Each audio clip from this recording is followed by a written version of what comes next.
Сайн бацгаана уу? Өнөөдөр та бүхэнд маш олон хүн тохиолддог хэрнээ тэр болгон анхаарал хандуул чаддаггүй нэгэн асуудлын талаар багахан тайлбарлаж өгье. Тэр бол мэдээж нурууны өвдөлт. Нуруу бол таны амьдралын гол тулгуур, таныг алхахад, суухад, гүүхэд тэр бүхэл амьсгахад хүртэл оролцдог. Хэрв нуруу өвдөх юм бол амьдралын чанар шууд борно. Нуруу өвдөх зөвхөн ахмад наснуудын асуудал биш болсон. Өнөөдөр бол 20-40 насны хүртэл маш түгээмэл тохиолдож байна. Миний иргэн тойронд ч маш их асуудал байна. Ихэнх хүмүүс үнийг тайлбарлахдаа ажлын ачаал их байна, нас явж байна, ядарсан болохоор өвдөд байна гэж боддог. Гэхдээ үнэндээ нуруу өвдөд хамгийн нийтлэг шалтгаан бол хөдөлгөөний дутагдал. Тэгээд нуруу яагаад өвддөг вэ? Өдөр тутмын амьдралын өвчлийг бодоод үзье л та. Бид өдөрт дунджаар 6-аас 10 цаг суугаа байралд ажиллаж байна. Компьютерийн өмнө, машинд гар утсаа хараад баг бүтэн өдөр хөдөлгөөн багтаа өнгөрдөг. Удаан хугацаанд сууханд үед би дараах өөрчлөлтүүд гардаг. Жишээ нь хэвлийн гүн булчин айжмар суларна, нурууг доктортой барьдаг жижиг булчингууд идэхгүй болно, ташаа болон гуйны булчингууд чангарах хандлагатай болдог. Мөр уршиж, цээж бүхтэж буруу байрлал нэрлэгдэх тэнд очдог.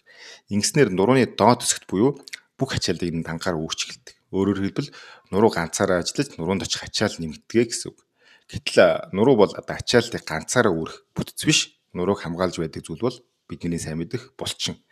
Хэрэг булчин сул байвал нуруу хамгаалдаг болж өвдөл үүсэх шалтгаан болдгоо гэсэн үг.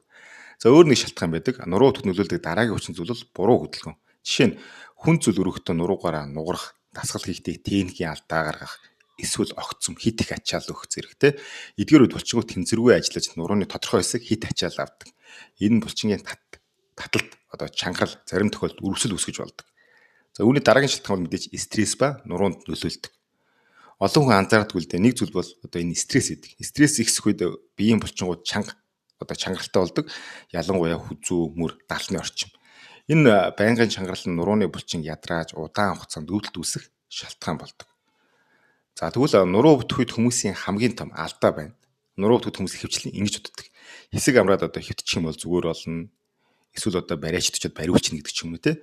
Ийм олон төрөлтөл байдаг. Мэдээж хүнд гівдэл, мэдрэлийн дарагдал, эсвэл эмчийн онцлогцоод ивэрхий зэрэг асуудал байх юм бол энэ бол тусдаа тавьтгэн дэглэм барих шаардлагатай гэсэн.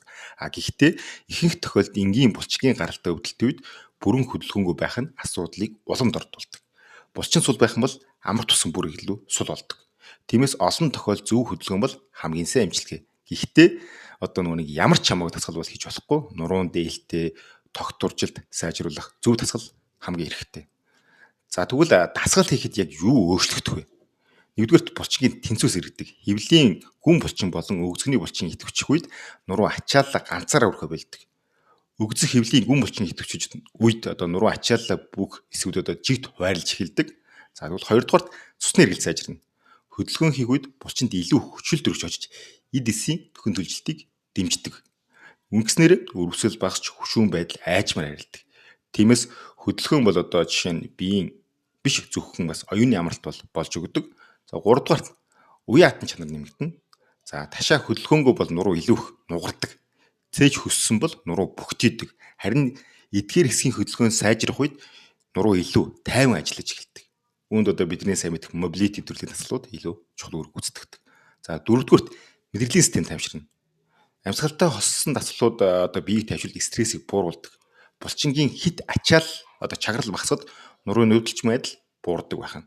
Тийм учраас ерөнхийдөө зарим хүмүүст йогийн дасгал стрессээс ангид бай, тайвшрах дасгал хий гэж нэрлээд байдаг маань ийм учиртай байна. За тэгээд нуруунд ээлтэй дасгал гэж ярилж байгаа тийм. Тэгэхээр миний яг энэ зөвлөж байгаа дасгал бол яг нуруунд хамгийн тохиромжтой би 12 дасгалыг ямар нэгэн хурдлуулахгүйгээр яг удаан темперноос хүн болонд илүү ойлгомжтой байх гэдэг үгнээс бүрэн бүт оруулсан байна. Тэгэхээр зөв дасгал хөдөлгөн бол эмчилгээ болно. Ямар ч хамаагүй дасгал хийх юм бол баг илүү дордуулах гэмтэх эрсдэлтэй байдаг. Нурууг хамгаалж, тогтворжуултыг сайжруулдаг зарим үндсэн дасгал байдаг. Чинь энд зүйлсэн байгаа тийм. Харин нурууны доод хэсгийг хит нуглах, хитрхи хүнд чинтэй огцом дасгал болон скаут, дийдлэгдэж өгдөгтэй үндсэн таталт хийхээс өмнө суур байдлаа бичүүлэх хэрэгтэй. Чинь эдгээр заслыг сайхсдаг гэсэн. За хар хоноор бодоод үзэх юм бол чи байшин барьж байлаа гэж бодоход суур хэрвээ сул байх юм бол дээд давхар хичнээн гой байсан ч нурах эрсдэлтэй байдаг тийм үү? Тэрнтэй адилхан хүний бие махбод ч гэсэн төвөрхтэй гэсэн. За хамгийн чухал зүйл хийлээ. Нурууны эрүүл мэндийг сайжруулахад заавал урт хугацаанд хүн тасгал бол хэрэгтэй биш. Одоо магадгүй чи ингээд заавал жимд ингээд нэг 2 цаг явах албагүй. Хүнд чимэрх бол шаардлагагүй. Өдөрт ердөө нэг 10-аас 15 минут хөдөлгөөнөд хангалттай байдаг. Гэхдээ энийг тогтмол өдөр бүр хийх ёстой. Түүнээс нэг өдөр хийгээд тамар нэгэн байдлаар өвчин намдагч уудсан ч юм уу те ямар нэгэн байдлаар мдэгүүлжүүлэлтийн одоо тариа хийчихээгүүд бол шууд ингээд зүгээр болохгүй. Тэгэхээр аль болох урт хугацаанд багаар айжмаар тогтмол хийх хэрэгтэй байдаг. За тийм учраас одоо энэхүү тасгалтыг та бүхэн хийж хэвшээрээ. Тасгал хийхдээ бүгдээрээ аль болох өөрийнхөө хамгийн дуртай намуухан аяыг тавиад за тэгээд болж өгвөл энэ бол 30 минутаас 60 секунд тасгал бүрийг хийх хэрэгтэй. Тэгээд хамгийн гол нь амьсгалаа зөв авч гаргаж анхаарал болгоомжтой хийгээсэй гэж зөвлөж байна. За тэгэд манайхан энэхүү дасгалаа хийгээд нурууны өвдөлтөд бол түүнээсээ салаад хэрвээ өвдөлт байхгүй бол урдсан сэргийлээд тогтмол хийж хэвшээрээ. Мөн 4 сарын 1 хүртэл бие махбодыг эрүүлжүүлэх, илүүдэл жингээ хасах онлайн хөтөлбөрт хамрагдахыг хүсвэл энэхүү бичлэгийн дор ог гэж бичээрэй. Би танд дэлгэрэнгүй мэдээлэл илгээх болно. Баярлалаа.